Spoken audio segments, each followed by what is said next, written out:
اے اللہ تعالیٰ تو درود پڑھ۔ سوچنے کا مقام یہ ہے، جناب شمیم صاحب نے ہم سے کہا کہ تقریر کرنے آئیے گا، میں نے جب ان سے کہا کہ میں نہیں آؤں گا، آپ خود تقریر کرنا، تو یہ ادب کے خلاف تھا۔ ہمارے رب نے ہم سے کہا کہ اے بندو، میں بھی درود پڑھتا ہوں، میرے فرشتے بھی درود پڑھتے ہیں، تو تم بھی درود پڑھا کرو میرے نبی پر اور سلام بھیجا کرو۔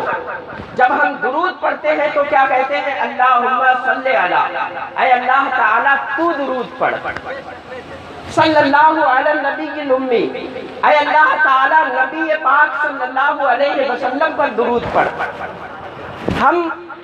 ہم کو یہ کہنا چاہیے تھا کہ مولا تعالیٰ میں درود تیرے نبی پر پڑھ رہا ہوں، لیکن ہم یہ نہیں کہتے۔ اس کی کیا وجہ ہے؟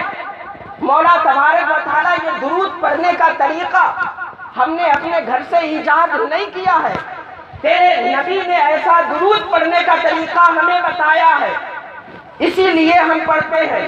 لیکن دنیا کی مثالوں میں جب ہم دیکھتے ہیں تو ایسا کرنا بے ادبی ہوتا ہے، تو ایسا کیوں کرانا چاہتا ہے؟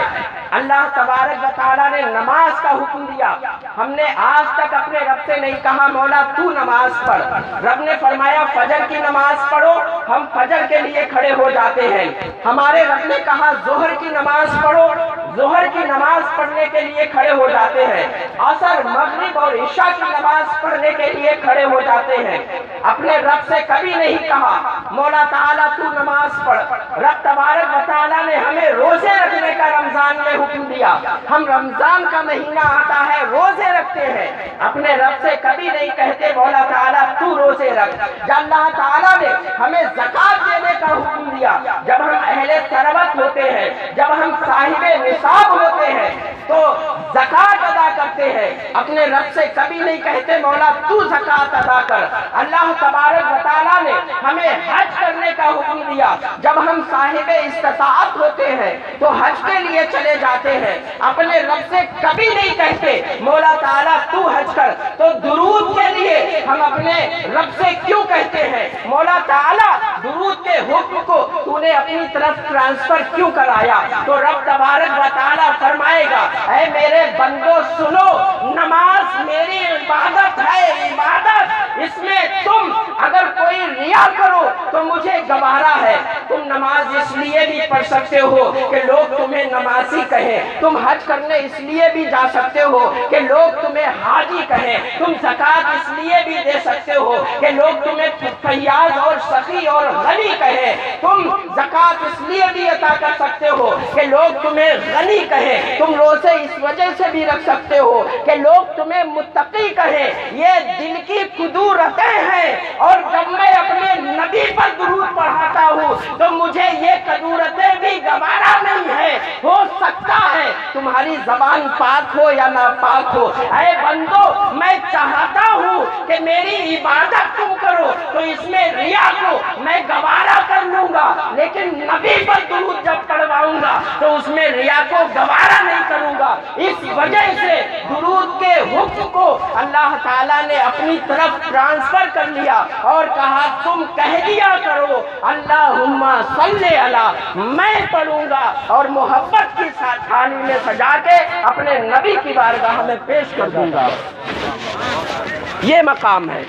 آخری بات میں آپ کو بتانا چاہتا ہوں، حضرت موسیٰ علیہ السلام، کیونکہ یہ حضرت تشریف فرما ہے، آپ بھی تفصیل سنیں گے، میں بتانا چاہتا ہوں پیارے آقا صلی اللہ تعالیٰ علیہ وسلم جب معراج کو تشریف لے گئے، اللہ تبارک و تعالیٰ کی بارگاہ میں پہنچے تو کیا گفتگو ہوئی، کیا بات ہوئی ہمارے نبی کی اللہ سے۔ ہمارے بزرگان دین نے فرمایا ہے کہ جب تم کسی عظیم شخصیت کے پاس جایا کرو تو کوئی تحفہ لے کے جایا کرو۔ پیارے آقا اپنے رب کی بارگاہ میں پہنچے تو کیا تحفہ لے کے گئے؟ آج میں آپ کو بتانا چاہتا ہوں، سب لوگ جانتے ہیں تحفہ کیا تھا۔ پیارے آقا رب کی بارگاہ میں پہنچے، فرمایا التحیات للہ والصلوات والطیبات، اے اللہ تعالی تمام جسمانی عبادتیں اور تمام روحانی عبادتوں کا تحفہ لے کے آیا ہوں، اسے قبول کر لے۔ یہ تحفہ لے کے گئے۔ پھر اللہ تبارک و تعالیٰ نے اپنے محبوب سے کیا فرمایا؟ السلام علیکہ ایھا النبی ورحمۃ اللہ وبرکاتہ۔ تو اب نبی نے رب کی بارگاہ میں سلام پیش نہیں کیا، رب تبارک و تعالیٰ نے نبی کو سلام کیا ہے، رب تبارک و تعالیٰ نے نبی کو سلام کیا ہے۔ اب سوچنے کا مقام یہ ہے، مثال کے طور پر حضرت سید شوکت صاحب یہاں پر تشریف فرما ہے، میں نے ان سے سلام کیا، السلام علیکم، آپ سلامت رہیں۔ انہوں نے جواب میں مجھ سے کہا وعلیکم السلام، آپ بھی سلامت رہیں۔ اللہ تبارک و تعالیٰ نے اپنے نبی کو سلام کیا اور فرمایا نبی تو سلامت رہے۔ اب نبی جواب کیسے دیں گے؟ اگر نبی یہ کہے مولا تعالیٰ تو بھی سلامت رہے، تو اللہ کو تو کسی کا ڈر نہیں، اللہ کو کسی کا خطر نہیں، اللہ تعالیٰ ڈر سے پاک ہے، اسے کسی کا ڈر نہیں۔ نبی نے کیا فرمایا؟ اس کے جواب میں، سلام کے جواب میں کیا کہا؟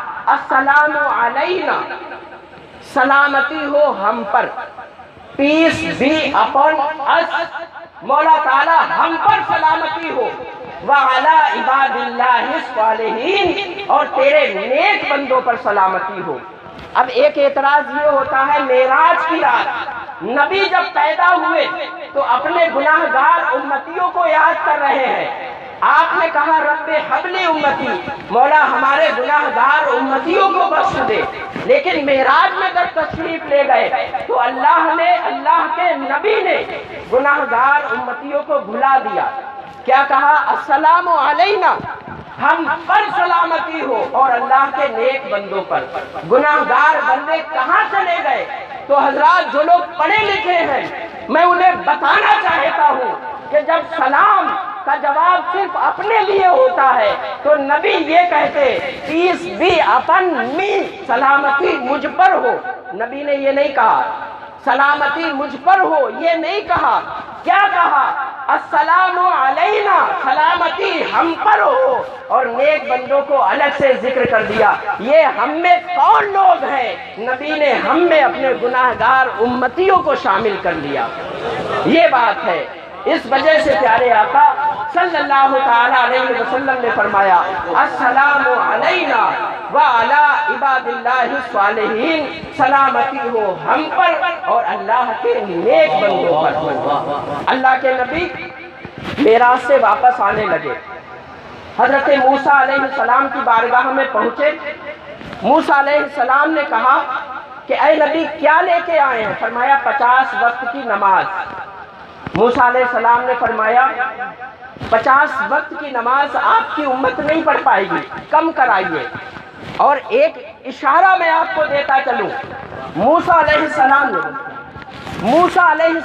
نے کوہ طور پر اپنے رب سے کہا تھا مولا تعالیٰ I want to see you، مولا میں تجھے دیکھنا چاہتا ہوں۔